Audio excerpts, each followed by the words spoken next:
ಇಲ್ಲಿ ಏನಂತಂದರೆ ಮೊದಲೇನು ಹೇಳ್ತಾ ಇದ್ರು ಅಂತಂದರೆ ಏನಂತಂದರೆ ಹನಿ ಟ್ರ್ಯಾಪ್ ಹುಡುಗಿ ಜೀನ್ಸ್ ಬ್ಲೂ ಟಾಪ್ ಹಾಕೊಂಡು ಬಂದಿದ್ರು ಅನ್ನುವಂತಹ ಮಾತನ್ನು ಹೇಳಿದರು. ರಾಜನ್ ಅವರೇ ಹೇಳ್ತಾರೆ.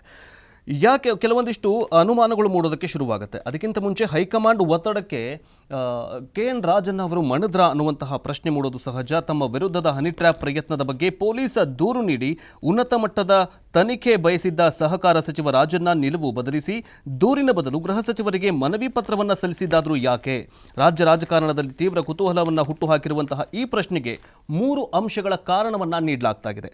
ಮೊದಲನೇದೇನಂತಂದರೆ, ಸಚಿವ ಸ್ಥಾನದಲ್ಲಿದ್ದು ಸದನದಲ್ಲಿ ಇಂಥ ಗಂಭೀರ ಆರೋಪ ಮಾಡಿ ಬಿಜೆಪಿಗೆ ರಾಷ್ಟ್ರಮಟ್ಟದಲ್ಲಿ ಅಸ್ತ್ರ ನೀಡಿದ ರಾಜನ್ನ ಬಗ್ಗೆ ಕಾಂಗ್ರೆಸ್ ಹೈಕಮಾಂಡ್ ಕೆಂಡಾಮಂಡಲಗೊಂಡು ಈ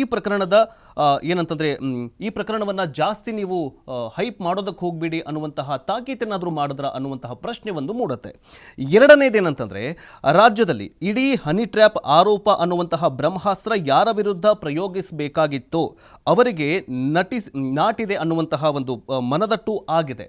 ಅಂದರೆ ಈಗೇನಂತಂದರೆ, ಹನಿ ಟ್ರ್ಯಾಪ್ ಯಾರು ವಿರುದ್ಧ ನೀವು ಆರೋಪ ಮಾಡ್ತಾ ಇದ್ದೀರಲ್ಲ ಅವ್ರಿಗೆ ನಾಟಿದೆ. ಇದ್ರ ಬಗ್ಗೆ ಏನು ಮಾತಾಡೋಕೆ ಹೋಗಬೇಡಿ, ಎಲ್ಲೂ ಮಾಹಿತಿಯನ್ನು ಕೊಡೋಕೆ ಹೋಗಬೇಡಿ, ಎಲ್ಲೂ ಮಾತಾಡೋಕೆ ಹೋಗಬೇಡಿ ಅಂತ ಹೇಳಿದ್ದಾರೆ ಅನ್ನುವಂತಹ ಪ್ರಶ್ನೆ ಮೂಡ್ತಾಗಿದೆ. ಇನ್ನು ಮೂರನೇದೇನಂತಂದರೆ, ಈ ಪ್ರಕರಣ ಅಂದರೆ ಮುಂದುವರೆಸಿದರೆ ತಮಗೆ ಬೂಮ್ ರಾಂಗ್ ಆಗಬಹುದು ಅನ್ನುವಂತಹ ಶಂಕೆ ಹುಟ್ಟು ಹಾಕಿದೆ. ಇದನ್ನೇ ಜಾಸ್ತಿ ನೀವು ಬೆಳೆಸ್ಕೊಂಡು ಹೋದ್ರಿ ಅಂತಂದರೆ ನಿಮಗೆ ನೆಗೆಟಿವ್ ಆಗಬಹುದು, ನೆಗೆಟಿವ್ ಶೇಡ್ ಆಗಬಹುದು ಅನ್ನುವಂತಹ ಒಂದು ಅನುಮಾನ ಕಾಡ್ತಾಗಿದೆ.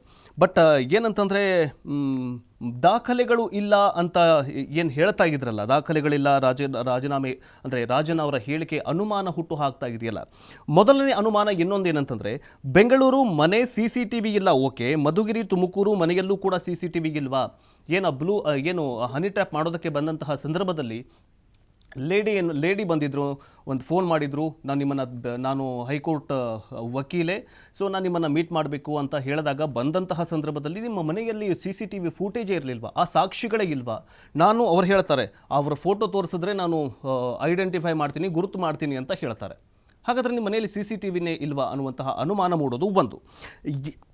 ಎರಡನೇದೇನಂತಂದರೆ, ಪದೇ ಪದೇ ಆ ಯುವತಿ ಫೋನ್ ಮಾಡಿದ್ರು ಅಂದರೆ ಆ ನಂಬರ್ ಕೊಡೋದಕ್ಕೆ ಅವ್ರ ನಂಬರ್ ಇಲ್ವಾ ನಿಮ್ಮ ಹತ್ರ ಅನ್ನುವಂತಹ ಅನುಮಾನ ಮೂಡೋದು ಸಹಜ.